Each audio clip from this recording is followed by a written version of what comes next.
Alors aujourd'hui, on est entre 150 et 200 cas par mois de collectés. On a commencé le premier mois avec The Ecosystem, on a fait 45 000 euros de collectés dès le premier mois.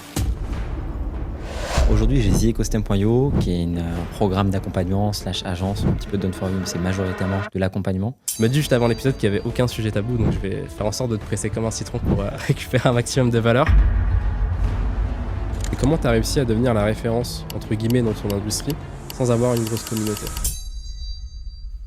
Est-ce que tu penses que tous les process, tout ce qui fonctionne aux États-Unis fonctionnera forcément aussi en France ? Non, ça marchera à 80-90%. Donc le private equity, pour moi, c'est là où tu as le plus de levier. C'est ça qui me fait vraiment triper, de se dire, tiens, ce mois-ci, je vais acheter une compagnie dans ce domaine-là, dans ce secteur-là, et je vais essayer de la faire grossir avec les leviers que je connais sur la marque, l'acquisition, le marketing.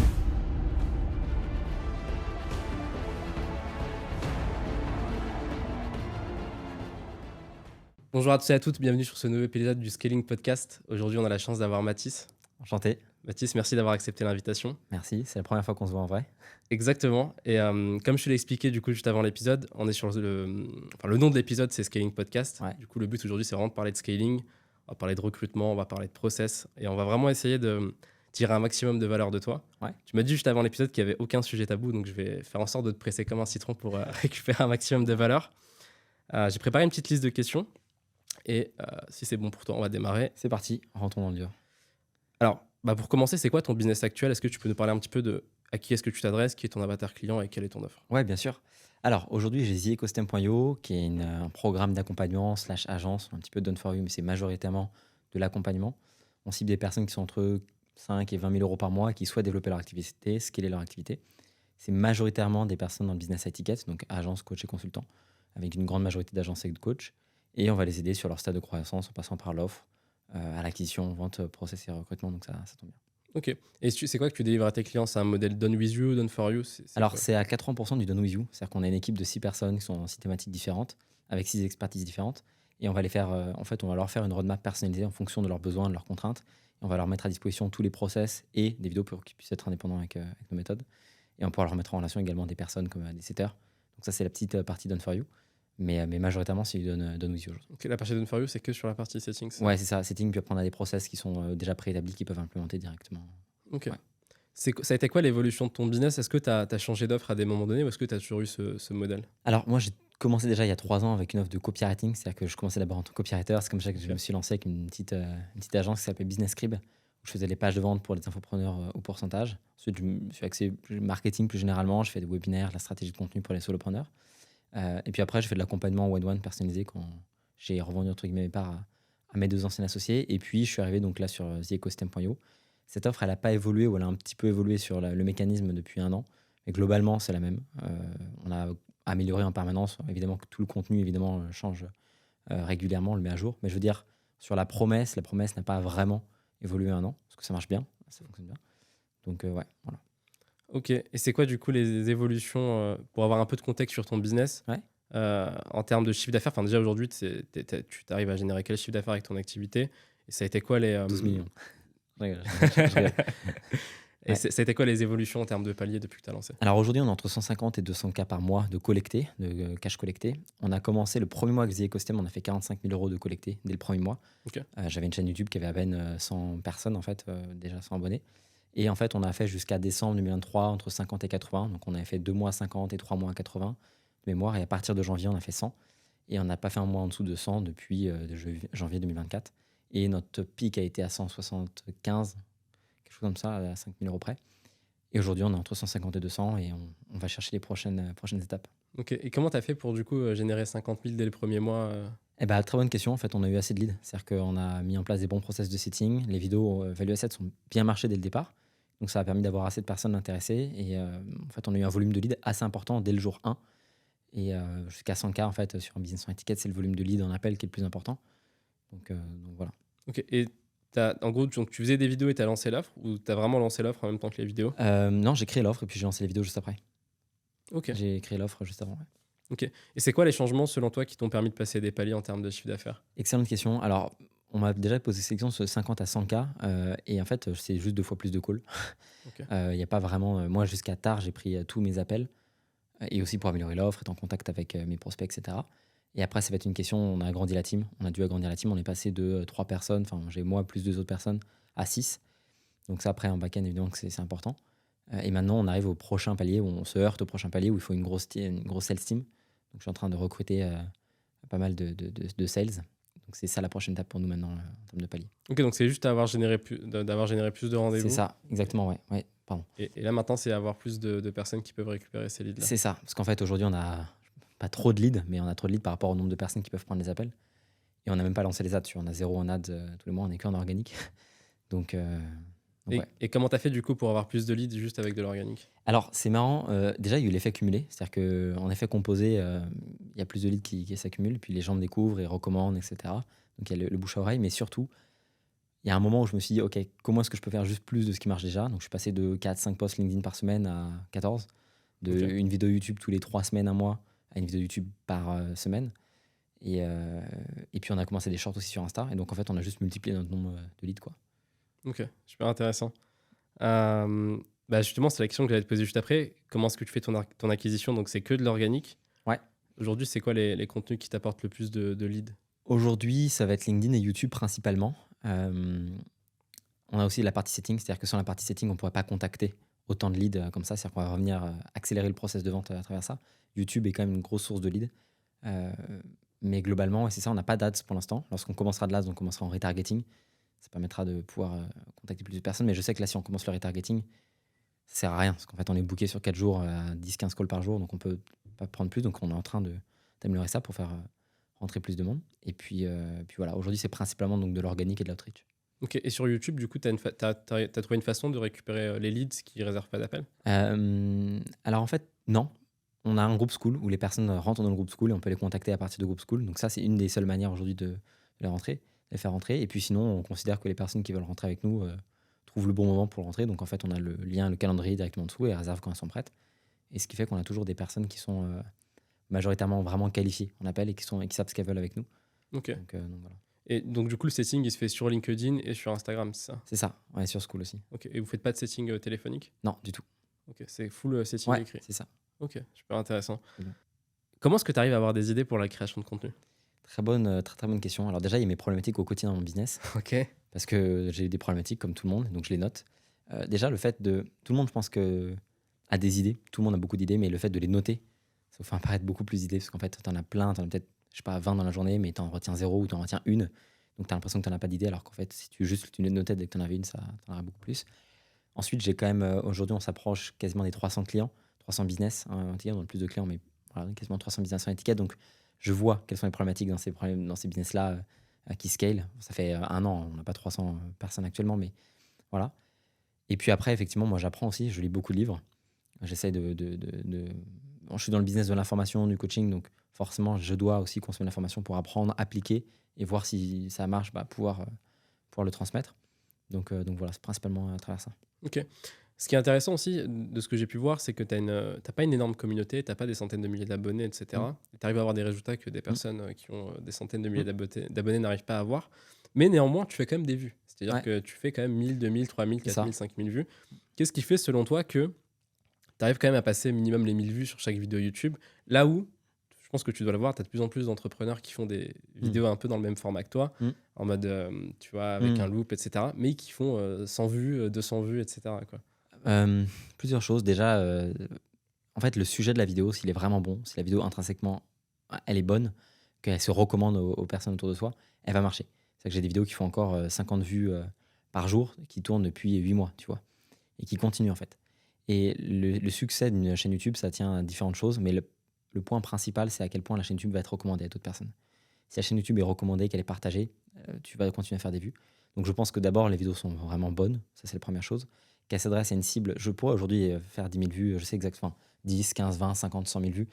Je vois les codes, il n'y a pas de sujet à ça. Alors après, est-ce que je serais capable de faire une grosse personal brand et de concurrencer le plus gros du marché? Je ne sais pas, je ne l'ai pas fait, je ne pourrais pas le dire.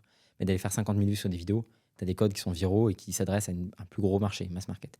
Mais ce n'est pas mon objectif. Je ne veux surtout pas toucher le mass market. Je veux vraiment rester sur des business en étiquette, des personnes qui sont dans ma cible. Alors comment est-ce que je continue à faire des vues comme ça? Je pense que juste que je me mets une vraie pression sur le contenu que je sors. Okay. Et il y a plein de vidéos que j'ai pas sorties parce que je voulais pas proposer ça, quoi. Ok. Et ça se passe comment, du coup, la conception de la vidéo? Enfin, du coup, tu as l'idée, Ouais, ensuite tu ouais. l'écris. Enfin, comment ça se passe Non, en fait, moi, je suis très mémoire visuelle, donc je vais mettre sur une mind map pas mal de points, pas mal d'idées. En fait, j'ai fait ça à la base, surtout parce que moi, je fonctionne comme ça. Ok. J'ai besoin d'avoir un point de vue en éclaté, si tu veux, de tous les modèles de pensée. Donc, je vais mettre des idées, je vais essayer de trouver un fil rouge. Et sinon, tout simplement, je vais décrire mon process à moi qui a marché. Et je vais le mettre à plat et essayer de le rendre plus compréhensible pour la personne qui le regarde. Euh, et plus simple la vidéo est, mieux en général elle marche. Mais ça veut pas dire que les systèmes sont pas. Enfin, les systèmes peuvent être sophistiqués, mais expliqués de manière simple. Et en général, ça marche bien. Ok. Tu me permets de rebondir sur un point que tu Ouais. as cité. Tu as dit que ce qui faisait que les vidéos fonctionnaient par rapport à d'autres, c'est qu'elles étaient intéressantes. Hmm. C'est quoi être intéressante?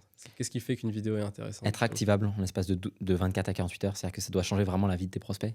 Tu regardes la vidéo, tu changes quelque chose. J'ai des messages tous les jours sur Instagram, sur WhatsApp de personnes qui juste font 5, 10 000 euros par mois avec mes vidéos et ensuite me contactent et forcément, et on les aide à scaler. Et en fait, c'est cette logique-là qui, dès le jour 1, a été mis en place sur la chaîne YouTube. C'est qu'il y a plein de personnes qui ont commencé sur ma chaîne YouTube en faisant 0 ou en faisant 1000, 2000, 3000, ont appliqué nos principes, sont passés à 5, 10, 15 000. Maintenant, ce qu'elle est avec nous. Donc, il faut déjà que ça change vraiment quelque chose, que ça a de la valeur, qu'on dit ça a de la valeur, je t'apporte de la valeur, de la valeur, c'est que tu dois changer vraiment quelque chose dans la vie de tes prospects. Ça, c'est la première chose. Et, ouais, encore une fois, qu'elle soit compréhensible, que tu aies un côté pédagogique. Ok, donc c'est dévulgariser en fait des Ouais, systèmes c'est qui ça, peuvent ouais, être bien sûr. complexes. Ouais. Il y a une autre chose aussi, c'est que si tu as partagé des systèmes qui ont marché pour toi, ça va avoir beaucoup plus de valeur aux yeux des gens. Hmm. Parce que c'est mon système, donc ça a plus de valeur. C'est pas comme si je partageais le système de quelqu'un d'autre. Je te parle de vraiment quelque chose qui, moi, a marché. Donc, je te partage quelque chose qui a marché, qui a de la valeur, en fait. Ok, super intéressant, merci pour le partage. Ouais. Comment est-ce que tu arrives à être prédictible sans faire des ads en full organique? Très bonne question. En fait, nous, on a un flux qui est toujours là sur 3 jours. On a toujours 15 calls bookés par jour. Les gens disent, ouais, c'est plus rapide les ads, c'est plus prédictible, c'est plus qualifié. Je trouve pas. Je suis pas contre ads. Hein. Il faut utiliser les ads pour scaler, pas du tout. Faut pas me catégoriser là-dedans, mais juste, il y a eu des périodes où on a un peu plus de creux parce que on a eu moins de contenu qui sorti, on a eu moins de setting. On a relancé le setting, on a relancé le contenu était pertinent. Donc les gens bookaient des calls et on est remonté tout de suite à 10-15 calls par jour. C'est une question de input, output, combien tu mets dans la machine, combien il en ressort. Hmm. Les ads, tu mets de l'argent, le contenu, tu mets du contenu, tu mets de l'organique, tu mets de la valeur. Puis tu contactes les gens aussi au quotidien. Ça fonctionne exactement de la même manière, sauf que de 1, c'est gratuit, même si c'est pas. Ça fait quand même des pourcentages au moins à la fin du mois. Et puis ça bâtit quand même un asset. C'est-à-dire que j'ai des personnes qui me suivent. J'ai sorti un mastermind cet été. Je suis sorti à l'arrache 10 jours avant parce que j'ai pas eu le temps de programmer tout. Et ça a fait quand même un carton plein. Quoi. On a tout sold out. Donc, avec juste une communauté sans ads. En fait, ce que je veux dire par prédictible, mais du coup, tu n'as jamais eu ce problème en fait, c'est le fait que quand tu postes une vidéo, tu sais jamais vraiment combien de vues elle va faire. Tu Ouais. vois. Et je pense que c'est ce dont souffrent certaines personnes qui vont faire Mm. que de l'organique, c'est que parfois ils vont faire un réel ou un post qui va faire 10 000 vues, et ensuite sur la semaine d'après, ils vont faire 300 vues. Tu vois. Oui, mais le principe d'une vidéo YouTube à la base, et moi je l'utilisais comme ça au départ. Moi au départ, pendant le premier mois, j'avais pas une fonctionnalité d'acquisition avec ma chaîne YouTube. J'avais pas assez de vues, j'avais pas assez d'abonnés. Par contre, j'avais une capacité, une fonctionnalité de centrifugeuse. C'est-à-dire que ces vidéos-là, je l'envoyais à 200, 300 personnes par jour. Donc je Ok. forçais les personnes à au moins cliquer sur la vidéo. Et si les hooks et les 30 premières secondes sont bonnes, les personnes vont regarder la vidéo. Les personnes moi, me remercient de les avoir contactés en DM pour leur avoir envoyé la vidéo parce que ça leur apporte de la valeur, ça change des choses au quotidien dans leur business. Donc en fait, je m'en sers pas d'abord comme un levier d'acquisition, mais d'abord comme un levier de conversion, comme une VSL si tu veux. Ok. Mais vu que c'est sur YouTube et pas sur un Loom ou sur une page de vente, ils voient en fait une proposition de mes secondes vidéos et donc ah bah tiens ça les intéresse et puis ils enchaînent sur plein de vidéos. Ok. Et puis en plus, pour l'algorithme, ça envoie un super signal qu'il y a des. C'est ça. Ok, super intéressant. Mm. Ok. Tu donnes tout gratuitement. Ouais. Je sais pas si c'est toi que j'ai entendu dire ça ou si c'était Hormozy. Non, c'est de Hormozy, ça c'est pas moi. Tu donnes tout gratuitement et tu vends l'implémentation. Non, c'est de Hormozy, c'est de Hormozy. J'aurais pas la prétention de sortir, c'est pas ma citation, c'est Hormozy ça. Yes. Ça veut dire quoi vendre l'implémentation? Et est-ce que tu n'as pas peur que tes clients soient déçus, entre guillemets, parce que tu leur as déjà tout donné gratuitement et ils arrivent et en fait c'est. Les personnes vont acheter chez vous parce qu'ils en veulent plus. C'est-à-dire que moi, j'ai 48 vidéos sur ma chaîne, je crois, un truc comme ça. Ok. Donc tu peux regarder les 48 vidéos, tu peux regarder mes posts LinkedIn, mais à un moment, si tu veux accélérer, si tu veux avoir des retours d'expérience en interne, si tu veux avoir justement des process qui ont marché pour nous, si tu veux avoir des membres, parce que d'équipe, en fait, nous, on a des personnes qui sont spécialisées en marketing, copywriting, organique, sales, data analyse, ads, des personnes qui sont vraiment spécialisées dans différents domaines, qui vont pouvoir répondre à tes questions de manière personnalisée, là où mes vidéos restent générales, même si elles sont très ciblées dans la proposition de valeur. Donc il faut donner le quoi, où se concentrer, et après ensuite le comment. C'est-à-dire, tu vends dans le comment directement, comment est-ce que tu peux le faire. Et ceux qui sont à l'intérieur de l'accompagnement savent qu'il y a il y a, c'est l'espace qui est entre les deux est abyssal, quoi. En termes de contenu, entre ce que je donne sur YouTube et à l'intérieur directement de l'accompagnement, c'est tellement plus activable, applicable, il y a tellement plus de contenu, de valeur, et on va vraiment les rediriger sur des points spécifiques pour qu'ils puissent gagner du temps et être efficaces. Donc c'est même pas comparable en fait. Ok, j'aimerais juste qu'on approfondisse là sur ce point Ouais. du quoi et du comment. Le quoi, ça pourrait être par exemple, tu veux générer plus de rendez-vous sans Ouais. dépenser plus Ouais. d'argent en ads, il faut que tu mettes en place une équipe de setting. L'équipe de setting, elle va faire ça, ça, ça, ça, ça. Mm. Et le comment, ça serait quoi du coup? Comment recruter une équipe de setters? Comment manager un setter au quotidien? Quels sont les messages précisément envoyés? Que faire quand le mec ne répond pas? Quels sont les messages de follow-up à envoyer? À quel rythme? Comment faire des ads? Comment paramétrer? Comment éviter la fatigue des ads? Pour faire du broad, du retargeting? Quelles sont les stratégies, des templates qui ont déjà marché pour d'autres personnes? En fait, donner des choses qui ont déjà marché pour d'autres personnes pour gagner du temps. Moi, je remets jamais je vais y arriver. Je remets jamais en question la capacité des personnes que j'ai en appel à le faire par eux-mêmes. Je leur dis, vous pouvez le faire par vous-même. Juste à vous prendre 1 an et demi. Est-ce que pour notre accompagnement, ça vaut pas le coup de juste gagner du temps? Oui, voilà. Ok. Et comment tu fixes ta limite quand tu crées du contenu à te dire, bah, ça je le donne, ça je le donne pas, par exemple? En général, quand je me pose la question de donner trop, c'est que je suis parfaitement dans le bon moment. Et ça me pousse après à donner plus à mes clients. Ok, super intéressant.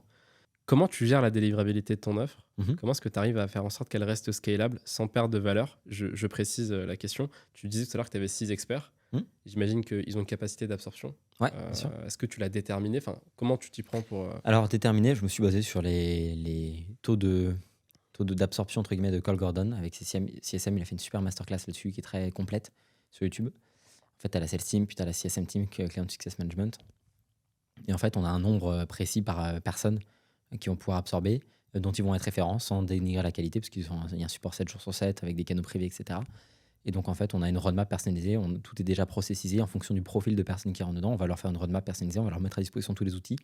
Et notre team va être rodé sur ça, quoi. Ok, donc tu sais, par exemple, que par rapport au nombre de clients que tu as, à quel moment tu dois recruter un nouveau CSM? Exactement, ouais, bien sûr. On a des paliers, du coup, j'ai toujours anticipé le recrutement de personnes. Ok. Et c'est quoi son rôle précisément à cette personne? Au-delà d'accompagner la personne dans le process, est-ce qu'elle a aussi un rôle, par exemple, de relance et de faire en sorte que la personne aille au bout du La process? comptability au quotidien, on est proactif avec nos clients, mais surtout, en fait, on peut faire des retours personnalisés sur des emails, des pages de vente, des vidéos YouTube, des calls.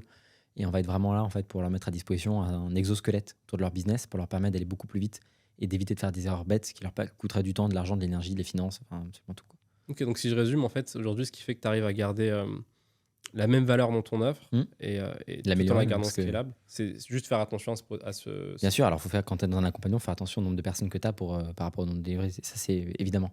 Mais c'est aussi surtout améliorer le process, améliorer on essaye toujours, c'est pour ça que là on a refait une mise à jour en septembre, on est en train de refaire une, de pas être au niveau du marché, mais d'être un pas en avant sur le marché, pour que les personnes qui sont dans l'accompagnement aient des choses qui arriveront 3-6 mois plus tard sur le marché.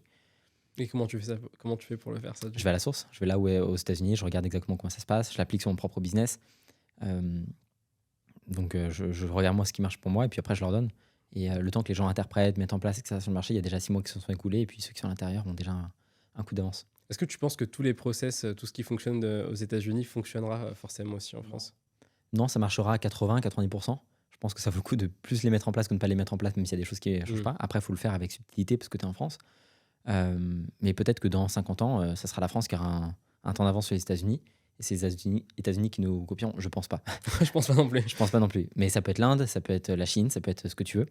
Et en fait, on est sur un marché qui est maintenant mondial. Donc il faut juste regarder où dans le monde, que ce soit en Lorraine ou à la Silicon Valley, quelles sont les dernières méthodes qui marchent. Et en fait, c'est juste, ils ont plus de personnes pour tester, ils ont plus de budget pour tester, donc ils testent plus vite. Ils sont plus bourrins que nous. Et ils ont des meilleures infrastructures pour tester, parce qu'en France, en francophonie surtout, on freine absolument tout. Que ce soit même en Belgique ou en France, hein, tout est freiné. Quand tu vas là-bas, tout est beaucoup plus simple, donc forcément, ils ont plus de capacité d'itération, en fait. Ok, super intéressant. Comment est-ce que au niveau de ton process d'onboarding, quand tu as un nouveau client qui entre, est-ce que tu as mis en place un process qui permet de créer un effet wow dans les premiers jours, dans les premières semaines? Ça, c'est Lucas Perrin qui nous a automatisé le système d'onboarding avec son agence TDAH, qui est vraiment top. TDAH, je faisais la blague, c'est TDA. Et en fait, on a structuré l'onboarding autour d'abord de la rapidité, la fluidité. C'est-à-dire que lorsqu'un client onboard chez nous, en 5 minutes, il onboard dans le Slack. Il a tout son canal privé qui est créé automatiquement. Il a toute la team qui est ajoutée immédiatement et tout de suite, il va avoir des quick wins. On va, en l'espace de 24 heures, avoir un appel de kick-off avec lui, donc de lancement, pour lui présenter comment est-ce que ça va se passer dans les prochaines heures, jours, semaines. Et l'onboarding, ça influe absolument sur tout le reste de l'accompagnement parce que ça va faire baisser ton taux de churn, donc de désabonnement. Ça va augmenter la satisfaction client. Et immédiatement, la personne évoque qu'elle est bien entourée. Il y a des personnes de la team et des personnes de la communauté qui vont lui envoyer des messages pour lui souhaiter la bienvenue, pour lui présenter les prochaines étapes. Et en fait, après, il va avoir accès à plein de choses, des choses dont on ne lui avait même pas parlé en fait, durant l'offre, comme un concours, par exemple, dans les succès victoires, ou des databases à l'intérieur du school privé, ou pour trouver des nouveaux clients immédiatement. Et en fait, on a plein de choses dont il prend connaissance au moment de l'onboarding. Donc, en fait, il y a un côté over-deliver immédiatement qui permet de le surprendre, quoi. Ok, donc si je résume, ce qui crée l'effet wow, c'est le fait que tout est hyper bien processisé, que Rapidité. c'est rapide et qu'il y a rapidement un quick win aussi. C'est ça, Donc le exactement. client perçoit rapidement la valeur en fait. Immédiatement. Ouais. C'est quoi un exemple de quick win? Très bonne question. Alors nous, en fait, on a un process d'onboarding. On va déjà lui montrer qu'est-ce qu'il faut faire exactement pour avoir des résultats avec nous. Être coachable, pas avoir d'égo sur la méthode qu'on va mettre en place avec lui. Être évidemment au quotidien présent. C'est les choses qu'on va lui demander. Et ensuite, avoir un quick win, c'est qu'on va restructurer son offre, recontacter ses clients, mettre en place tout de suite un système d'acquisition pour qu'il ait des leads immédiatement et puis qu'il commence à closer, en fait. C'est ça le système de quick win. Et après, encore une fois, on a un système d'écosystème où en fait, on met en relation les différents business qui sont au sein de l'accompagnement, qui ne rentrent pas en concurrence, mais qui vont trouver des clients similaires. Par exemple, s'il y a quelqu'un qui fait une formation biohacking, des entrepreneurs qui veulent scaler, qui peuvent rejoindre sa formation biohacking pour la santé, qui peuvent aller vers moi, par exemple, pour du business. On a les mêmes types de clients, mais pas la concurrence. Et donc ça va permettre aux personnes qui rentrent dans l'accompagnement tout de suite trouver des prestataires à changer les services. Ok, donc dès le départ, ils peuvent trouver des clients. C'est ça, ouais. C'est génial. Aujourd'hui, tu as combien de collaborateurs? Tu disais 6 tout à l'heure, mais au total, vraiment sur la sur délivrabilité tout comptant l'épaule, et assistante exécutive. Alors après, on a un setter aujourd'hui, on a un closer, on en recrute 2 autres là. Donc voilà, et je suis tout seul à la tête de The Ecosystem, j'ai pas d'associé. Ok, donc en tout, ça fait combien de personnes? Alors, Thomas, on doit être sur 8 au total. Du coup. 8 au total? Ouais, 8 au total. Okay. Ouais. Et ils sont répartis comment du coup? Majoritairement, donc on a 6 parties délivrabilité, comptant Isaline qui est l'assistante exécutive pour gérer tout ça. Et après, directement, on a un setter et un closer. Pour l'instant, on en recrute de nouveau. C'est dingue, j'avais jamais vu une structure où il y a plus de personnes côté délivrabilité. Ah ouais? Enfin, rarement en tout cas. Bah, parce qu'après, j'ai pris beaucoup d'appels aussi moi-même. Donc en réalité, il pourrait avoir, je prends l'équivalent de 2 closers en appel, en volume d'appel. Donc, d'ailleurs, on en parlait tout à l'heure en off, mais qu'est-ce qui fait que tu n'as pas plus rapidement délégué les appels de closing? Probablement déjà une erreur de ma part. C'était peut-être une de mes erreurs. Et puis après, moi, j'aime bien ça. J'aime bien m'améliorer en sales. J'ai du coup créé une bibliothèque pour mes sales qui est juste incroyable. J'adore la vente, j'adore m'améliorer en vente. Et puis, c'est une bonne question. En fait, je me suis tellement senti bien avec le volume de call. C'est quelque chose que j'aime bien réécouter, améliorer, etc. J'ai dû prendre entre 1800 et 2000 appels, je te disais tout à l'heure, sur la dernière année d'appels de vente. Donc aujourd'hui, ça me permet d'avoir des compétences qui sont bien supérieures d'il y a un an. Et aussi de pouvoir former ma sales team et d'avoir le point chaud qui est la vente, qui est bien géré, qui maintenant peut être délégué de manière très sereine parce que j'ai trouvé les bonnes personnes pour recruter. Ok. Bah justement, puisqu'on parle de recrutement, c'est quoi ton process de recrutement? Excellente question. On a un funnel de recrutement aujourd'hui qui est bien structuré où en fait on va voir donc on a une hiring sales letter, donc une vidéo de vente entre guillemets pour notre offre commerciale. On a tout un système où en fait on va recruter les personnes avec un formulaire, on va vraiment filtrer dès le départ. Et après, on a mon assistante exécutive qui va du coup trier les premiers profils avant de me les envoyer un appel, comme du setting si tu veux pour du closing. Le funnel de recrutement, c'est exactement comme le funnel d'acquisition, mais pour le recrutement. Okay. Tu as une offre commerciale et une offre d'emploi. Et donc, en fait, je vais faire de l'acquisition organique et en setting, entre guillemets, pour les profils que je recherche. On n'a pas encore d'ads. On pourrait mettre en place de l'ads pour du recrutement. On va les envoyer sur cette vidéo Loom qui va décrire tout ça, puis un formulaire, puis un système de filtrage et ensuite des interviews. Et après les interviews, on a une rampe d'onboarding qui va de 2 à 4 semaines. On va leur donner progressivement des choses à regarder, à se former, à tester, parce que ça nous coûterait trop cher, si tu veux, de changer un CSM, parce qu'il faut tout remodeler après avec les clients, etc. Donc, on va vraiment mettre du temps dans le process d'onboarding pour être sûr qu'on ne se trompe pas sur la personne. Ok, t'as mis en place un système de scorecard aussi avec des... Alors, pas scorecard, mais on a, si tu veux, on a des critères scorecard à proprement parler, je pense à des scorecards précis avec des chiffres, pas encore, mais on a des critères à valider, oui, avec Isani. Ok. Moi j'ai quasiment le même système que toi sur le recrutement. La différence que je mets en place, en fait, de mon point de vue, tu peux vite être submergé en fait. Tu sais, quand tu fais des grosses sessions de recrutement, que tu as 15-20 personnes, et parfois tu gardes juste la bonne impression que tu as pu avoir ou le bon feeling, ou le bon truc, et tu prends plus des décisions qui sont rationnelles mais plutôt émotionnelles. Et ça m'aide beaucoup d'avoir, tu vois, c'est clair. juste une case à cocher, en fait, expérience, par exemple, OK, il a déjà été, je sais pas, closer 6 à 12 mois dans la même niche, boum, 10 points, et à la fin, ça calcule Ok, la moyenne. Et... intéressant. C'est vrai que je ne fais pas comme ça. Nous, on a un formulaire qui est pour le coup très complet, donc parfois ça décourage même des personnes, c'est peut-être Ok. notre erreur à un moment. Quand j'étais allé au workshop d'Acquisition.com, Léla Hormozy, elle disait qu'elle regardait même pas un formulaire d'application avant 500 demandes. Ah, c'est Donc je me suis dit, c'est beaucoup. Donc nous, on va faire 80. Et donc j'ai pas regardé un formulaire d'application avant 80 demandes pour mes rôles closer ou autres. Et quand on a eu 80, j'ai dit, OK, bon là, statistiquement, sur le marché français, on a des chances d'avoir un top talent au sein de notre boîte, quoi. OK, super intéressant. Est-ce que tu recrutes en ce moment? N'hésite pas à faire la Bien sûr, promotion justement de... bien sûr, 100%. On recrute tout. On recrute absolument tout. Non, on recrute closer, évidemment. On recrute setter. Mais surtout, si vous êtes un coach, un consultant qui est dans ce domaine-là et que ça vous intéresse de bosser avec nous, une boîte qui est jeune et dynamique et qui est pour le coup en forte croissance, ça nous intéresse d'avoir votre profil. On mettra tous les liens dans la description. Avec grand plaisir. Une fois que tu as recruté la personne, que Ouais. tu l'as onboardé, comment est-ce que tu arrives à garder tes talents? Je les séquestre. Je rigole. Non, évidemment, je rigole. Pendant... c'est une très très bonne question. Alors déjà, pour avoir posé la question à mon équipe, alors après, il y a tous les trucs de, évidemment, quand on a eu des périodes très compliquées, parfois très compliquées, où on avait beaucoup de personnes qui sont rentrées, le temps de trouver une autre personne. Donc évidemment, moi, j'étais très compréhensif là-dessus. On a donné plus, on a envoyé des cadeaux, etc. Mais je pense que c'est pas là que réside vraiment le point principal. Le point principal, il réside sur le fait que je les forme et je leur apporte aussi de la valeur énormément. On a une très bonne relation en termes de management. J'ai appris à manager sur le tas. Je ne sais pas si ça doit ressembler à ça, un bon management. Peut-être que je suis trop laxiste, peut-être que je suis trop dur certaines fois. C'est dur de mettre le curseur exactement. Mais honnêtement, j'ai une très bonne relation avec eux. J'ai essayé d'être un maximum à l'écoute, de leur poser des questions. Eux le sont aussi. Ils se rendent disponibles quand il faut. Il faut dire aussi que j'ai eu de la chance du débutant sur mon premier recrutement.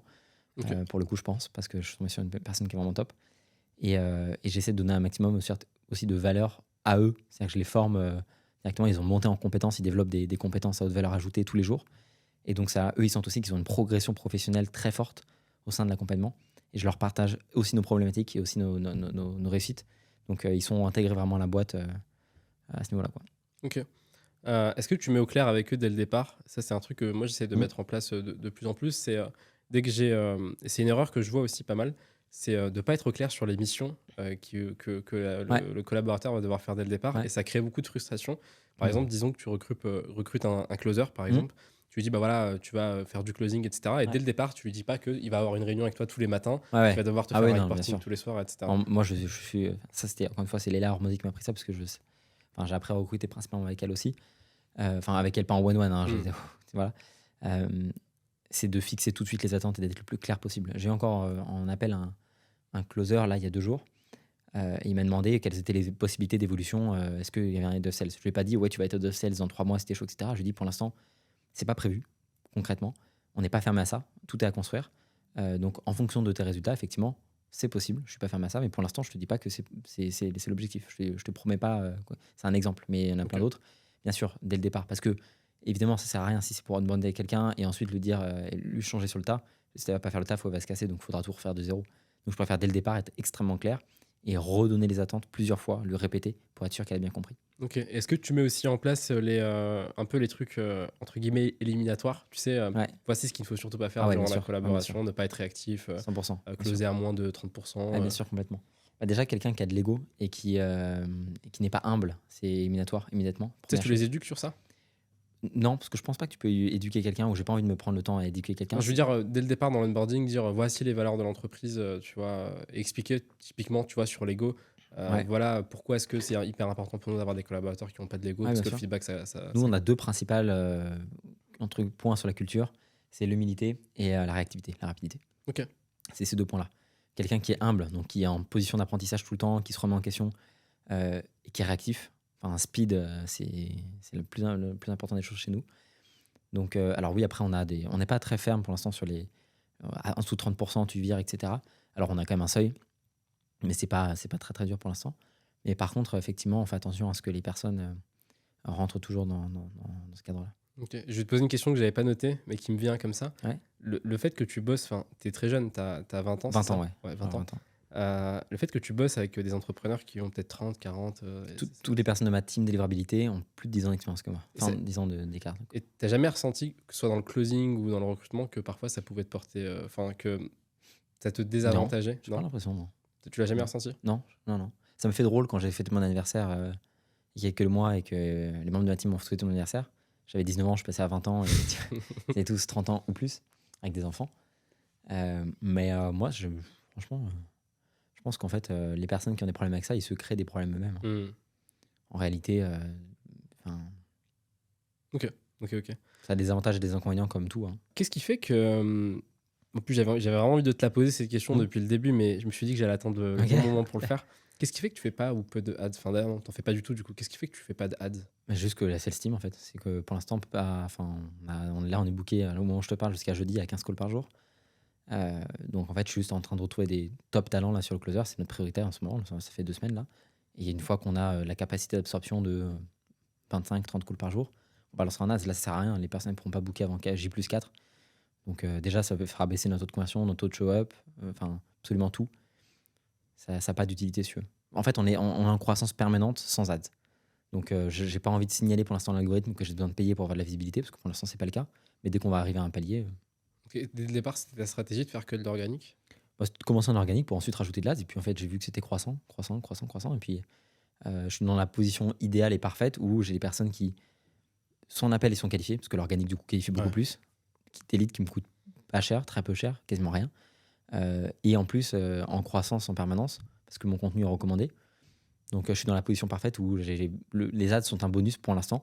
Alors, je pense que j'aimerais bien mettre le défi. Je pense qu'aujourd'hui, avec de l'organique, juste si on rajoute des closers, on pourra déjà faire beaucoup plus de calls en organique. Je suis convaincu qu'on va faire 300K en organique. Ouais, bien sûr. Et j'aimerais taper là d'ici début novembre, 300K en organique, mi-octobre, montrer que c'est possible. Et après, rajouter de l'ads pour monter immédiatement à 500 et arriver aux 2 millions à 5 millions par an. Quoi. Ouais, c'est clair, le fait que tu aies plus de dispo dans ton agenda, normalement, ça va te sûr. permettre de booker plus. Bien sûr. On avait fait le test sur une équipe de closing Ouais, et j'ai fait ça. on avait booké, je crois, à 50% de Mais calls c'est de plus. bien sûr, c'est évident. C'est évident. Nous, on voit tous les leads qui sont potential. C'est sûr.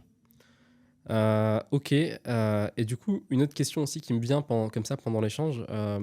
Du coup, toi, sur ton offre, c'est les clients te payent. Ouais. Comment est-ce que tu fais pour augmenter la LTV d'un client? Parce que du coup, tu redémarres chaque mois à 0.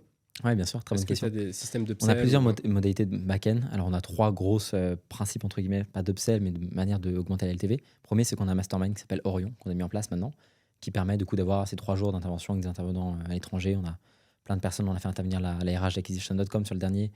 Thomas Vanderleck, qui est juste un monstre. Il a 22 ans, fait 5 millions par an, juste en organique avec un programme de coaching. Jen Espino, qui fait les ads de K-Bax. On a vraiment des killers qui viennent intervenir en physique. Donc ça, c'est le mastermind Orion. Ensuite, on propose à certains de nos clients avec qui on a un match professionnel de prendre un pourcentage, d'abord en rev share, puis ensuite en equity, sur un holding qui s'appelle Digital Capital Partners, pour en fait valoriser ensuite un peu en modèle acquisition.com. Okay. Et pour les personnes qui ne souhaitent pas léguer de pourcentage, on a une possibilité de continuer l'accompagnement prêt, parce que toutes les autres ressources sont accès à vie. Et l'accompagnement prêt avec la team pour 800 € par mois, avec un recurring. Alors pour l'instant, c'est assez bas, mais on l'augmentera au fur et à mesure. Ça permet du coup d'avoir du recurring à ce niveau-là. Ok. Tu penses pouvoir monter à combien de chiffre d'affaires en full organique? 300, j'aimerais bien. J'aimerais même prouver que c'est possible. Je pense qu'en réalité, on se tapera à 200, 250, selon mes estimations. Mais je pense que 300, c'est possible. Mais est-ce que j'ai envie d'attendre 3 mois pour aller chercher 300? Je sais pas. On verra. Mais je pense que c'est complètement faisable. Honnêtement, aujourd'hui, même avec les calls, si je délègue 100% les calls, avec le temps que ça me libérera, j'aurai le temps de faire encore plus de contenu. Je suis 100% convaincu que c'est possible de le faire. Ok, donc de monter à 300. Et en fait, ce qui va faire que tu vas lancer les ads, c'est le moment où tu vas te rendre compte que avec l'organique, tu as atteint un certain palier en termes de prise de rendez-vous. Je pense que je serai toujours en croissance, même minime, tous les mois avec l'organique. Donc, c'est que j'aurais vraiment passé un stable. En gros, passer en un mois de 3 à 500, quoi. Okay. En mettant un cas par jour en ads. Et puis, Ok. Et du coup, quand tu vas faire des ads, ce sera quoi comme funnel? D'abord, retargeting. Retargeting très simple. Sur tes vidéos YouTube? Ouais, vidéo Google Ads et Meta Ads. On fera du retargeting avec un formulaire, on fera un funnel, je ne sais pas encore précisément. Je pense qu'on fera un système de VSL avec un booking de call, avec appel téléphonique, 7 heures. Je me suis même tâté de faire de l'Ads directement retargeting et de l'envoyer sur School. Okay. Avec une VSL sur un groupe School directement rejoindre à l'intérieur. Les taux de conversion, là, c'est moment, ça publie les derniers taux de conversion. C'était 4% en moyenne pour les groupes payants et 18% pour les groupes gratuits. Donc, le groupe gratuit est déjà à 23%. Donc, on est déjà au-dessus des scores de conversion moyens, qui sont des très bons taux de conversion. Hein. C'est un petit peu les anciens groupes Facebook mis à jour. Donc, je pense que ça vaudrait le coup de tester. Je pense qu'on mettra 5-10K pour tester là-dessus. Ok, parce que là, aujourd'hui, c'est vidéo YouTube. Soit c'est le School, soit c'est tu réserves un appel. Pour YouTube, sur ton funnel d'acquisition. Oui, ouais. Ok. Oui, c'est soit en dessous de la vidéo YouTube, soit ils vont en appel directement, soit ils vont sur School. Ok. Et sur Instagram, c'est setting plus tu renvoies sur YouTube. Ouais, c'est ça exactement. Ouais, complètement. Ok. Donc le cœur de la value se fait sur YouTube. Ouais, parce que c'est le format long, c'est là où j'ai le plus de temps de donner la valeur. Ok. Et du coup, tu fais quoi de tes journées en tant que CEO, à part prendre des appels de closing? Très bonne question. En fait, c'est assez simple. Checker au niveau de la team, au niveau de la délivrabilité, améliorer la plateforme, prendre les appels. Donc maintenant, ça va être après manager la team. Et puis créer du contenu. Le matin, j'ai une période où je prends le temps de lire quand même. Je lis pas mal de bons bouquins, business, c'est pas business en ce moment. Et en vrai, ça se résume à ça. Et c'est la période de 2-3 ans que tous les plus gros décrivent, par laquelle ils sont passés. Il faut juste maintenir le cap. Et avant de se retirer complètement de l'opérationnel ou d'être vraiment beaucoup moins dans l'opérationnel, je le suis beaucoup moins sûr. Si j'étais dans l'opérationnel, je devrais bosser 72 heures par jour. Je peux pas, c'est pas possible. Donc je suis retiré de l'opérationnel sur plein de choses, mais je mets encore l'accent sur certaines choses pour gagner du temps en rapidité, en expérience, pour aller chercher les prochaines étapes plus rapidement que la moyenne des gens. Ok. C'est quoi les KPI les plus importantes que tu suis dans ton business? Taux de remplissage sur iClosed. Pour s'assurer que le taux de remplissage sur les prochains calls, tu me parlais de prédictabilité en sales, c'est le plus important. Succès à victoire sur les clients, très important. Comment tu mesures ça? Je fais une petite parenthèse dessus. En fait, c'est exactement, on a un système de tracking avec Isaline dans le canal Succès à victoire, avec revenus générés totaux, les résultats, etc. Donc, c'est simple de traquer avec ça. Ça se rapproche plus du coup pour le coup d'un système de scorecard. Et puis après, on a impression sur YouTube et sur LinkedIn. Je les connais, mais c'est pas le plus important parce que c'est sur les vidéos où j'ai fait le moins de vues qui sont en fait celles qui me rapportent le plus de leads. Ok. Donc tu vois, voilà. Mais concrètement, je sais que j'ai un emploi du temps de contenu à maintenir, au moins à poster. Donc ça, c'est le plus important. Et après, je regarde évidemment les stats sales, closing, show up, etc. Mais sinon, c'est taux de remplissage. Ok, ouais, et puis le fait que tu fasses que de l'organique, ça complexifie beaucoup moins ton business parce que tu n'as Bien pas sûr. toutes les stats ads. Bien sûr, pour à l'instant, checker quand on va aussi. ouvrir Aeros, là, on va se marrer, je pense. Mais pour l'instant, c'est pas encore le cas. Ok. Et tu traques aussi ce que tu disais, c'est les vidéos qui font le moins de vues qui me rapportent le plus de leads. Sur chaque lien, sur chaque vidéo, tu mets un lien. Dans le système d'onboarding, en fait, on a un système où on demande maintenant d'où ils Ok. viennent, quelles sont les vidéos qu'il a fait passer à l'action. Donc on a... Je pensais que tu mettais un lien Calendly pour chaque, Non, pour chaque vidéo. non, sinon on s'en sortirait pas. Mais je sais que les plus gros clients, j'ai pris du coaching en one-one, donc pour le coup, c'est un peu plus cher avec certains clients qui sont passés à l'action en 24 heures, même pas, sur une offre à 3 fois le prix de l'offre actuelle. Et c'était l'offre, l'écosystème de Grande Cardone. Elle a fait peu de vues, je crois 1700 vues, un truc comme ça, mais vu que ça parlait à des gens qui sont très qualifiés dans le business, qui sont intéressés de savoir comment est-ce que Grande Cardone, un funnel hacking de Grande Cardone, forcément ça les intéresse. Quoi. Ok. En fait, je vais mettre du contexte sur cette question. Ouais. Je fais beaucoup de calls. Ouais. J'ai beaucoup de coachs Ouais, d'infopreneurs, un peu ton avatar client au téléphone. Ok, ouais. Ton nom revient souvent. Ok. Ton nom revient souvent. Et la question que je me pose, c'est comment tu as réussi à devenir la référence, entre guillemets, dans ton industrie, sans avoir une grosse communauté? Alors, je sais pas si je suis la référence déjà. Quand on pense à, tu vois, scaler une agence, Ok. en tout cas, c'est tout le temps ton nom qui revient. Ok. Quand j'ai des appels Ok. de closing ou avec des clients, enfin, peu importe. Je pense que tu as différentes offres. Tu as l'offre commerciale que tu vas vendre, tu as l'offre d'emploi, mais tu as aussi l'offre gratuite.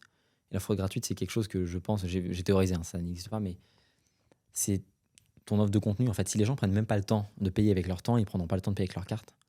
Donc si ton contenu déjà est très bon, ça permet de toucher un maximum. 99% des gens n'achèteront pas chez toi dans ta vie. Et ta réputation tient aussi à ça.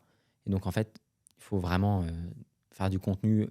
Si tu donnes que ce dont tu t'en fous au niveau du contenu, ça n'aura pas de valeur auprès des gens. Donc il faut vraiment donner quelque chose qui te tient à cœur et qui apporte vraiment des résultats. Donc je pense que c'est la viralité dans ma niche de mon contenu gratuit. Ok, sachant que en fait, tu pars du principe qu'aujourd'hui, 1% de ton audience est client et que le reste sont pas clients mais parlent de toi. Non, c'est plus que ça. Mais je pense que toute vue combinée, story, short, machin, ça doit être ces stats-là. Mais je pense mes abonnés vraiment YouTube, non, si, ça doit être ça. Je réfléchis. Non, ça se rapproche plus de 3 à 5% quand même. Ok. Mais ouais. C'est quoi ta vision pour le business dans les 5 prochaines années? Private equity. C'est-à-dire que j'ai regardé une interview d'Elon Musk qui expliquait comment est-ce qu'il s'était formé à l'ingénierie spatiale, parce que lui, il n'a pas cette formation-là de base. Il a monté une boîte privée qui a dépassé une boîte dans le public. Il avait dit qu'il avait commandé les top 30 des livres sur Amazon qui étaient dans l'ingénierie spatiale. Et Dieu sait à quel point il n'aime pas Jeff Bezos. Pourtant, il avait cité ça. Donc en fait, je commence à me former pour les 2 prochaines années en private equity. J'ai acheté pas mal de livres, Private Equity Playbook, Buy and Build, The Barbarian at the Gate, pas mal de livres comme ça. Et je me forme à fond, parce que dans 2 ans, j'aurai encore plus de capital en cash que j'ai actuellement. J'aurai 22 ans, et je peux être un killer en private equity, et juste rouler sur ce marché-là, juste en l'anticipant, et en me formant auprès de mentors qui sont soit décédés, soit encore en vie. Mais les livres, pour ça, c'est extrêmement puissant. Donc le private equity, pour moi, c'est le plus c'est là où tu as le plus de levier. C'est ça qui me fait vraiment triper, de se dire, tiens, ce mois-ci, j'ai acheté une compagnie dans ce domaine-là, dans ce secteur-là, je vais essayer de la faire grossir avec les leviers que je connais sur la marque, l'acquisition, les marketing. C'est super excitant, quoi. C'est pour moi le truc le plus important que je vais faire dans les prochaines années. C'est un peu le même modèle que Hormozy, du coup, que tu veux avoir. Bien sûr, complètement. Hormozy était loin d'être le premier à l'avoir mis en place, mais oui, bien sûr, complètement. Ok. Ouais. Est-ce que tu penses que ton business est revendable? Actuellement, pas du tout. Absolument pas. Ça vaut zéro. Ok. Qu'est-ce qui te fait dire ça? Parce que il y a 10 critères pour qu'un business soit revendable. Je ne les ai plus exactement en tête, mais tu as évidemment que les finances soient prêtes pour l'audit. Alors ça pourrait aller. Ça veut dire quoi, ça? Que les finances soient prêtes pour l'audit? En gros, que tu aies tout rassemblé de manière extrêmement claire. Nos finances, on a un comptable, c'est propre, etc. Mais est-ce qu'elles sont prêtes pour l'audit? Je ne sais pas. Déjà, on a trop peu on a un an et demi d'expérience, de passé, quoi. Donc, on n'a pas assez d'années pour faire valoir vraiment avec un passé, un historique. On n'a pas un historique assez important pour être Je pense valorisé. qu'il faut avoir un certain nombre d'années. Ouais, bien sûr. historiques. Alors, tu peux revendre ton business, mais alors déjà, je pense tu peux revendre un business qui a tous les autres critères ouverts s'il a peu d'historique, Ouais, ok. mais sans être compliqué avec tous les critères qui sont rouges pour nous. Marketing sans la face du founder, donc c'est sans la tête du founder. La délivrabilité sans la tête du founder, ça c'est bon. Après, mes vidéos sont, mais ça, à la limite, ça c'est bon, c'est quelque chose que j'ai réussi à. Parce que la team, en fait, aujourd'hui est devenue meilleure que moi dans les domaines dans lesquels je les ai recrutés. Ok. Au niveau concentration des risques, au niveau des clients, ça, on n'a pas de concentration particulière de risque. On a plusieurs canaux, alors ça pour le coup c'est assez bon, plusieurs canaux d'acquisition, mais c'est des canaux d'acquisition sur ma personal brand, donc ça vaut rien. En fait, c'est directement lié à ma tête, donc si demain je me barre, à part que je trouve un deal pour continuer à faire du contenu, et ça n'a pas d'intérêt, donc il faudrait faire comme fait Gym Launch ou font plein d'autres business qui se revendent dans ce domaine-là, c'est-à-dire faire des ads et faire du contenu avec d'autres personnes, des UGC, des créateurs, qui du coup en fait délient ma personal brand. Je pense que là aujourd'hui c'est le point le plus important, c'est ma force et aussi ma faiblesse quelque part. Par contre, plusieurs canaux d'acquisition stables et solides, ça c'est le cas aujourd'hui. C'est-à-dire qu'aujourd'hui, tu me supprimes même 2 canaux, ma vie continue, quoi. On n'a pas encore 5 millions de dollars d'EBITDA. Ça, c'est idéal pour revendre un business. On n'a pas encore ces chiffres-là, donc pour le coup, voilà. Alors, il y en a pas mal d'autres, mais il faudrait que je te les retrouve exactement. Si on n'a pas d'équipe de direction encore, concrètement, au day-to-day, donc leadership team, équipe de direction, on n'a pas. Sales team, on est en train de la structurer, donc d'ici 3 mois, ça serait bon, mais on n'a pas encore pour l'instant de sales team. Dans le cas où effectivement on continuera sur l'organique, il faudra une content team, de la même manière qu'on aura une team de sales. Et encore une fois, séparée de mon nom dit écosystème. Après, encore une fois, je pense que on pourrait transformer la boîte en une boîte revendable sur 12 mois. Ah, tu penses que c'est possible sur les 12 prochains mois de le faire? Pourquoi pas? Bien sûr, complètement. Ok. Moi, si les gens, ce qu'ils aiment, c'est mes assets, pas moi, pas ma tête, même si ma tête est liée directement à ça. Même si, encore une fois, la personal brand importe énormément. Importe énormément. Je pense que si on continue de donner énormément de valeur et que ce soit d'autres personnes qui prennent le relais avec des experts, c'est complètement faisable. En fait, pour moi, c'est le truc le plus difficile dans tous les points que tu as cités, c'est justement faire la transition entre ta tête et celle d'autres personnes. Parce que c'est aussi ma plus grosse force, donc c'est forcément c'est mon talon d'Achille, quoi. C'est, tu vois, forcément. Mais après, le reste, franchement, ça se fait, mais il faut un cercle de 12 mois, quoi. Ok. Et ce serait un objectif pour toi de le faire?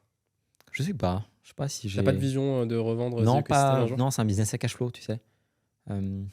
Si vraiment un jour j'ai envie d'arrêter, pour l'instant c'est pas dans l'objectif, mais si un jour j'ai envie d'arrêter, oui, j'anticiperai dans ces cas-là, évidemment. Pour l'instant, non. Mais ouais. Ok. Est-ce que tu as déjà pensé à prendre des bureaux et y mettre des collaborateurs? Pas du tout. Non, jamais? Du tout. C'est stylé d'avoir un floor, genre dans 10 ans, avec une grosse équipe de sales pour plein de produits, avec des locaux pour ta boîte, tu fais private equity et tout. Mais là, c'est plus des emmerdes qu'autre chose, hein, j'ai pas le besoin. Ok, tu vois que des inconvénients dans ta situation? Bah ouais, dans ma situation actuelle, oui. Dans 5 ans, dans 3 ans, ça aura sûrement évolué, je l'espère. Okay. C'est vrai que ma vision a changé, mais là, dans la position actuelle, non, j'ai pas l'intérêt. Ouais. Moi, j'ai grave cette... peut-être que je me trompe, tu vois, mais j'ai grave cette vision-là de... Si tu es en mesure de le faire, bien sûr, ouais. Que les choses vont plus vite quand tu as une team qui est en physique et que tu arrives à créer une culture qui est plus forte aussi, tu vois. Ta culture est certainement plus forte. Est-ce que les choses vont plus vite? Je sais pas. Non, tu penses pas? C'est Peter Thiel qui mettait des gros bonus salariaux. Enfin, il donnait des bonus de salaire aux personnes qui étaient à moins d'1 kilomètre de ses bureaux, qui habitaient dans le logement à moins d'1 kilomètre de ses bureaux, ou de 2 kilomètres, un truc comme ça, pour que si le week-end il soit disponible, ils puissent venir. Bon, après, ces grosses startups américaines, voilà. Mais c'est vrai que nous, nos personnes à team en remote, ils sont tout le temps disponibles, quoi. Ça va vite, on se prend un appel. Et en vrai, pour avoir rencontré des personnes en physique, notamment ma team au mastermind en physique, que je n'avais pas rencontré jusqu'à là en physique, on se rend compte que c'est exactement pareil qu'en appel. Et en vrai, il n'y a rien qui change. Juste, les gens sont en remote chez eux. Et Ok. je pense que le plus important, c'est d'avoir trouvé les bonnes personnes. Ok. Est-ce que tu continues à te former aujourd'hui? Bien sûr, tous les jours. Tu te formes comment? Lecture, vidéo, conférences, formation, mastermind. euh, Toutes les manières d'apprendre. L'apprentissage, si tu arrêtes d'apprendre, c'est la petite mort, hein. Tu sais, donc, non, c'est l'apprentissage au quotidien. Ouais. Et tu te formes sur les problématiques que tu rencontres, tu te formes un petit peu sur tous les sujets? C'est des sujets qui m'intéressent et des problématiques que je rencontre. Donc, je relis des bouquins sur les sales et puis je vais aller vers, effectivement, lire des bouquins sur construire des marques, ce qui n'est pas forcément le point le plus urgent pour moi, ou le private equity qui est le point le plus urgent pour moi, mais que j'aime bien, sur lequel j'aime bien me renseigner. Ok. Comment tu identifies des personnes qui sont entre guillemets légitimes pour pouvoir t'apporter de la value? Comment est-ce que tu arrives à identifier que tu te formes chez la bonne personne? Si la personne a fait ce qu'elle a dit, en fait, simplement. Quand les personnes ont fait des grandes choses, que ce soit des auteurs ou que ce soit des personnes en vidéo, tu regardes les boîtes qu'elles ont montées, qu'est-ce qu'elles ont fait, tu vois, et tu regardes, tu peux écouter un Hormozy, effectivement, qui a fait des très très grosses boîtes, qui fait 250 millions de dollars par an, ou un Tai Lopez qui a fait une année 900 millions de dollars sur sa LLC, ou un Sam Ovens qui a fait beaucoup de chiffres aussi. Mais il faut regarder effectivement dans chacun des domaines pourquoi est-ce que tu fais. Moi, j'aime bien lire des anciens livres. Parce que les livres des années 60, 70, 80, 90, 2000, c'était pas des livres encore qui étaient très commerciaux où il y avait beaucoup de remplissage pour rien. C'était vraiment, tu as des bibles de sales, de marketing, de marque, de plein de choses qui sont en fait juste extraordinaires, quoi, en termes Et de qui contenu. sont toujours adaptés au marché actuel, tu trouves? Bien sûr, c'est des choses qui sont intemporelles, bien sûr. Ok. Ouais, complètement. Quelles sont les contraintes que tu as actuellement de ton business? Là, c'est les sales, hein. Ça va être réglé d'ici 2-3 semaines. Ok. Sales, et puis après, on réenchaînera après sur l'acquisition, etc. Quoi, cycle, tranquille. Ok. Et du coup, je pense que j'ai déjà la réponse à cette question, mais je te la pose quand même. Selon toi, qu'est-ce qui te manque aujourd'hui pour faire x10 sur ton chiffre d'affaires? Une bonne sales team, je pense que c'est ça. Ok. C'est vraiment le truc Ouais, qui te bloque bien selon sûr, toi. bien sûr. Mais c'est comme tout, j'ai des cycles d'apprentissage. J'ai appris à faire de l'acquisition, j'ai appris à faire une bonne offre, j'ai appris à bien délivrer, j'ai appris à... Là, je suis sur le cycle sales. On a réussi à faire... on a 1,5 million, 2 millions par an avec ça. Maintenant, on est en train de passer au prochain process de sales, qui va nous permettre d'aller chercher 5-10 millions par an, quoi. Ok. Et du coup, dernière question. Mm. Ça donne quoi de passer une journée de 24 heures avec toi? C'est quoi ta routine? Eh ben, c'est pas passionnant, hein. Franchement, je conseille à personne de passer une journée 24 heures avec moi. Surtout là, en ce moment à Dubaï. Il y a une semaine où j'ai même pas mis un pied en dehors de mon appart. Vu qu'à Dubaï, tu peux tout te faire livrer. Je suis Ouais, ça juste c'est grave dangereux en vrai. pas... Non. Moi, je suis dans le même. Je suis un peu dans le même. Tu sais, je suis sorti il y a quelques jours et je me suis rappelé que j'habitais à la marina, tu vois. Ah ouais. Tellement que je. Ouais, je c'est sors ça. jamais. Mais c'est ça. C'est ça. T'es Tout dans un faire vaisseau livrer. spatial. Moi, j'ai une vue sur le Bourges, donc ça me rappelle que. Mais ouais, une journée, franchement, avec moi, c'est lever 8 heures ou plus tôt quand je me suis pas couché trop tard la dernière fois, jusqu'à ce que je m'endorme, je bosse, quoi. Je quitte pas mon écran. Je mange 15 minutes le midi en me faisant livrer. Alors les gens ils diront ouais, vie de merde, vie de merde. Ouais, en vrai, ouais, vie de merde là, franchement. Mais après, moi, je kiffe ce que je fais. Je suis vraiment passionné. Ça me plaît vraiment quotidien. Et puis c'est ok de. Enfin, j'ai 20 ans, quoi. S'il y a un moment dans la vie où je peux le faire, 25 ans, je peux prendre ma retraite. J'espère même avant que je serai en capacité, mais je le ferai pas. Je peux passer les 2-3 prochaines années à bâtir une fortune de 10, 15, 20 millions et plus. Et après, basculer sur un truc beaucoup plus fun avec du private equity en étant entre Cape Town, New York et Londres et être beaucoup plus payé pour mes décisions que pour mes actions. Ok. Donc, routine, c'est tu te réveilles, tu travailles et tu Ouais, dors. direct. Travail direct. T'as pas mis en place une routine type sport, machin, etc. Rien non? du tout. Je fais des pompes dans la journée quand je peux, quand j'ai le temps. Tu vois, là, j'ai pas le temps en ce moment. mais non, sinon, je taffe direct, hein. Ok. Pas de temps à perdre. Et tu sens pas que ça te freine, par exemple? Moi, je me suis rendu compte que un gros inconvénient qu'on a, c'est la sédentarité. Tu vois, le fait Ouais. de tout le temps rester assis, Ouais. même au niveau de ta santé, c'est. Je suis très. C'est-à-dire que je suis des périodes très intenses à Dubaï et des périodes où je vais après dans des coins de nature, où je marche 1 heure par jour, où je suis beaucoup dehors, même si je bosse énormément. Même des vacances avec la famille, je bosse toujours énormément, mais du coup, je vais profiter beaucoup plus de la nature. Donc pour ça, là, les périodes de Dubaï, effectivement, la seule routine que j'ai, c'est peut-être un pain au chocolat tous les matins, tu vois, un commandé qui arrive. Et après, c'est parti, quoi. Ok, super. Merci beaucoup pour le partage. Merci à toi, c'était un vrai plaisir. On arrive à la fin de cet épisode. Où est-ce qu'on peut te retrouver? Quels sont tes réseaux Sur sociaux? YouTube et Instagram, en vrai, YouTube, Instagram, Mathis Clouet, sans H. Et voilà, tout simplement, vous allez voir mes vidéos, vous verrez si c'est pertinent pour vous ou pas. Et puis, hâte d'avoir vos retours. Ouais, on mettra tout dans la description. En tout cas, merci beaucoup d'avoir accepté cette invitation. Merci pour ton invitation, ça me fait plaisir. Et puis, pour un épisode 2, peut-être un jour, j'espère. Avec plaisir. Et voilà. Merci, ciao, ciao.